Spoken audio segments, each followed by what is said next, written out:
Very good morning all my dear students, this is Pradyum और आज हम स्टार्ट करने वाले हैं lecture number 36 for business.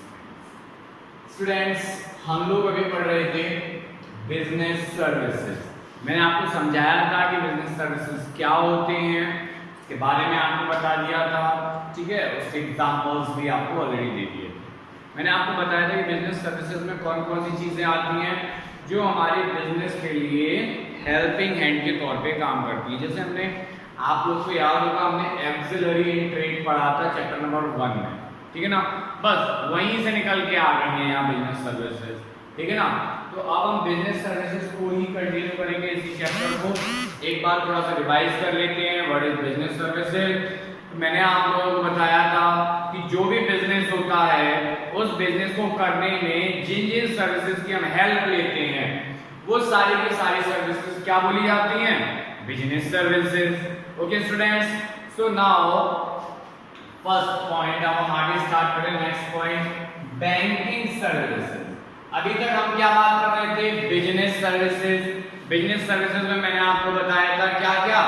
Transportation है, ठीक है ना, टेलीकम्युनिकेशन है for communication purpose, warehousing है, ठीक है ना। इसके बाद हमने बताया था आपको बैंकिंग सेक्टर है। तो अब हम यहाँ पर जो बात करेंगे वो बात करेंगे बैंकिंग सर्विसेज। बैंकिंग सर्विसेज की क्यों नीड पड़ती है आपको बताया था मैंने लास्ट लेक्चर में, रिवाइज करिए फटाफट से मेरे साथ में। बैंकिंग सर्विसेज की नीड हमेशा में तब होती है जैसे हमें किसी को पेमेंट करना है, ठीक है ना, किसी से पेमेंट रिसीव करना है, या फिर हमें क्या करने हैं, कोई भी सेल परचेज में हेल्प चाहिए, फाइनेंस में हेल्प चाहिए। तो ये सारी चीजें कहां से आती हैं? बैंकिंग सेक्टर से। चलिए, तो बैंकिंग सेक्टर से आती है तो हम यहाँ क्या बात करने वाले हैं? Banking services. अब बैंक में कौन कौन सी सर्विसेज होती है जरा ये देखिए। Number 1 bank draft. Bank draft आप लोगों ने स्टूडेंट्स एक चीज ऑलरेडी काफी बार सुना होगा, आप लोगों ने सुना होगा डीडी। सुना है आप लोगों ने? हाँ सुना है। अब ये डीडी क्या है? डीडी का डिमांड ड्राफ्ट, बस यही होता है बैंक ड्राफ्ट। अब समझें ये होता क्या है, जिन बच्चों ने नहीं पढ़ा है इसके बारे में वो सब समझें। सपोज दैट हमें क्या करना है, हमें बाबा इंटरनेशनल स्कूल का क्या करना है? पेमेंट करना है, ठीक है ना। अब आपके फादर ने क्या किया? आपके फादर ने कहा कि चलो चेक नहीं देते, मैं सीधे एक ड्राफ्ट दे देता हूं चेक की जगह पर, ठीक है ना। तो आप भी कहीं बाहर थे, वहां से आपको पेमेंट भेजना है स्कूल में। तो अब तो खैर ऑनलाइन फैसिलिटीज भी होती हैं, बट ऑनलाइन ना करने की बजाय आपने कहा कि हम बाबा इंस्टीट्यूट को क्या कर रहे हैं, एक डिमांड ड्राफ्ट बनवा देते हैं।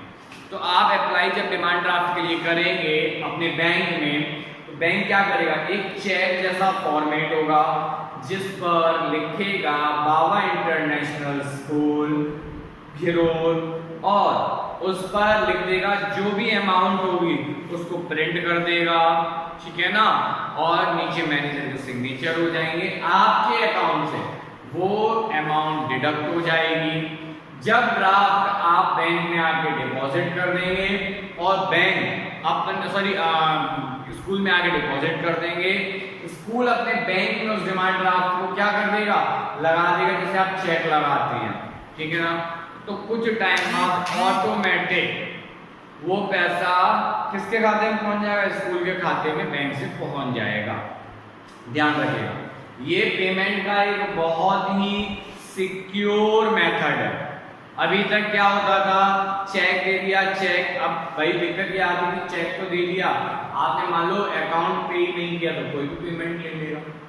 Okay students, so demand draft ऐसे वर्क करता है, वहां पर सारी चीजें प्रिंटेड होती हैं, कोई भी अपने हाथ से कुछ लिख नहीं सकता। नेक्स्ट पॉइंट है, ये तो हमने पॉइंट क्लियर किया।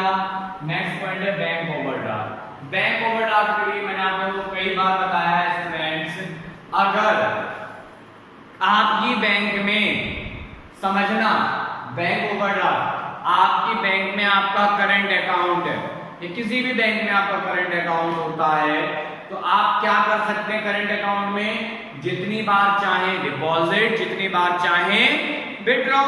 सिंपल सी बात है। हाँ सर, ये तो हम कर सकते हैं।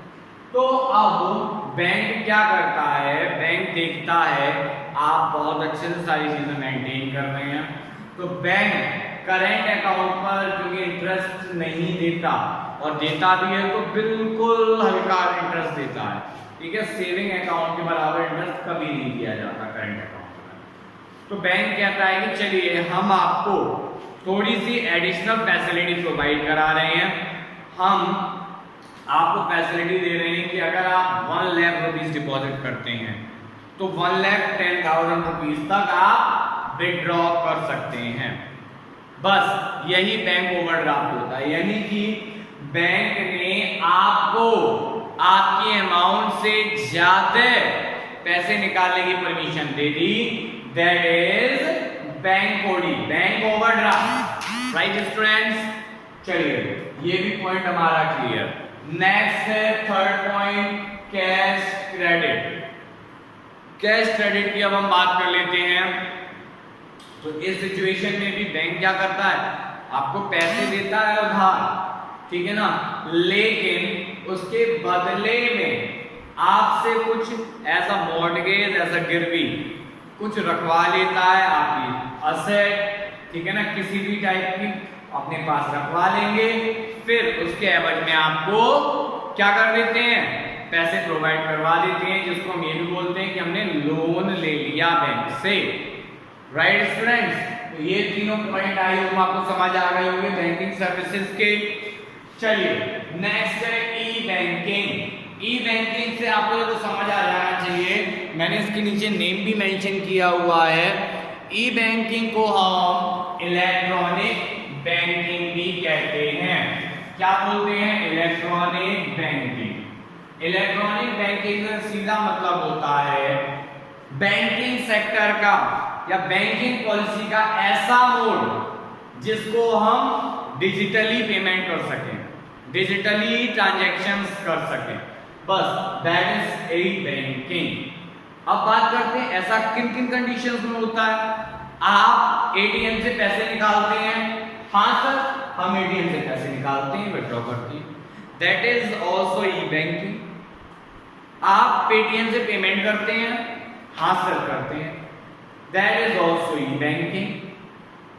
मतलब आप गए अपने घर के पीसी पे, आपने काम किया और वहां आप अपने पीसी पे अपने बैंक से कनेक्ट हो गए, और बैंक से कनेक्ट होने के बाद बैंक में ट्रांजैक्शन कर दिया आपने बैंक से, that is E banking. I hope students आपको ये बातें समझ आ रही होंगी, बहुत सिंपल है, आपकी लाइफ से रिलेटेड है, रियल लाइफ में आप यही सब कर रहे हैं आज की डेट में। आपने फ्लिपकार्ट पे कोई बढ़िया सा प्रोडक्ट देखा, परचेज किया, उसका पेमेंट कर दिया, that is also E banking. Okay students, चलिए नेक्स्ट हम बात करेंगे टाइप ऑफ डिजिटल पेमेंट या फिर वे ऑफ ई बैंकिंग, ठीक है ना। तो ई बैंकिंग या डिजिटल बैंकिंग के टाइप कौन कौन से हैं। Number 1, debit card. आप अपने बैंक में खाता खुलवाते हैं, हाँ सर खुलवाते हैं। आप एटीएम बनवाते हैं, हाँ सर बनवाते हैं। एटीएम पर आप देख लीजिएगा, चेक करिएगा, उस पे क्या लिखा रहता है, डेबिट कार्ड या credit card. Sir debit card, yes. आप खाता खुलवाएंगे, पैसे जमा करेंगे, बैंक आपको हमेशा डेबिट कार्ड देगा, क्रेडिट कार्ड नहीं देगा, यानी कि उससे आप आपकी जो अमाउंट जमा है वो अमाउंट आप निकाल सकते हो कभी भी, कहीं भी, किसी भी एटीएम मशीन के थ्रू, ठीक है ना। Next point, credit card. आप बैंक के अच्छे कस्टमर हैं, बैंक देखेगा, फिर आपने क्या किया, आपने अपनी जरूरत के हिसाब से बैंक से ज्यादा पैसा निकालने की परमिशन ले ली, यानी कि एक्स्ट्रा पैसे क्रेडिट करने की परमिशन ली, बस यही होता है हमारा क्रेडिट कार्ड। यानी कि आपने अपने अकाउंट में जमा किए थे 10 लाख, बट आपको 10,50,000 निकालने की परमिशन दी जाती है बैंक की तरफ से, दैट इज क्रेडिट कार्ड। आप लोगों ने देखा भी होगा ऑनलाइन जब भी हम शॉपिंग करते हैं, परचेजिंग कर रहे होते हैं, वहां पर क्या होता है, लिखा भी होता है 5% additional of from debit card या फिर credit card of this particular. Okay, चलिए नेक्स्ट है प्रीपेड कार्ड। प्रीपेड कार्ड, अब ये कौन सी बला आ गई नहीं, ये कैसा, ये तो सुना ही नहीं हमने। फ्रेंड्स आपने सुना होगा प्रीपेड मोबाइल फोन, आपका मोबाइल होता है उसमें कैसे पेमेंट होता है आजकल, प्रीपेड। पोस्टपेड अब कोई नहीं रखता, बहुत कम लोग पोस्टपेड रखते हैं। प्रीपेड का सीधा मतलब होता है पहले पेमेंट फिर सर्विस। आपने कहा ठीक है साहब हम पहले पेमेंट करेंगे फिर सर्विस लेंगे, अब ये कॉन्सेप्ट तो आपने अडॉप्ट कर लिया, लेकिन वर्क कैसे होगा?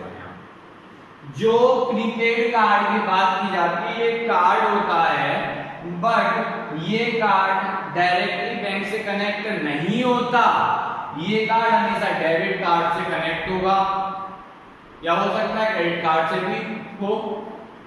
तो आपने कोई शॉपिंग की, आपने जब परचेज करना था उससे पहले ही आप एडवांस में पेमेंट कर चुके हो, जब जरूरत होगी आप परचेजिंग कर लोगे, लेकिन पेमेंट पहले कर रखा है आपने अपने डेबिट कार्ड या क्रेडिट कार्ड से। बस यही है हमारा prepaid card. I hope friend आपको सारे के सारे पॉइंट, एक एक चीज, एक एक टॉपिक अच्छे से समझ आया होगा। अगर कहीं पे आपको किसी भी टाइप से दिक्कत लगती है, कोई भी पॉइंट आपको कंफ्यूजन क्रिएट कराता है, उस सिचुएशन में आप मुझसे पूछिएगा, मैं उस टॉपिक को फिर से कवर करवा दूंगा। ओके स्टूडेंट्स, चलिए, thank you students and have a nice day.